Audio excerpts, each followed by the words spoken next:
চাকরি ছেড়ে অবসর সময়ে এরকম কৃষি খামার করব। আমাদের দেশের মানুষদের কৃষিকাজের প্রতি অবহেলা বেশি। কেউ কখনো দেখি না পড়াশোনা শিখে কৃষি অফিসার হওয়ার প্রত্যাশা ব্যক্ত করে। সুতরাং কৃষিকে একটা আধুনিক পর্যায়ে নিয়ে যাওয়ার জন্য আমরা প্রতিনিয়ত কাজ করে যাব। আমরা যারা সচেতন লোক আছি সবাই কৃষিকে ভালোবাসবো। অন্তত একটা হলেও সন্তানকে কৃষক বানানোর চেষ্টা করব। সেটা অত্যাধুনিক প্রযুক্তির মাধ্যমে।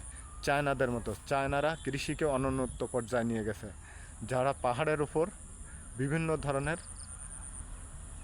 ফলন ফলাইয়ে তারা আজকে স্বাবলম্বী, কিন্তু আমরা পারি না কেন? কারণ কৃষির প্রতি আমাদের অনাগ্রতা।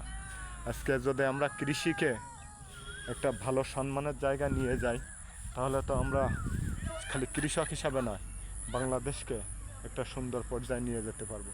ধন্যবাদ সকলকে সাথে থাকার জন্য।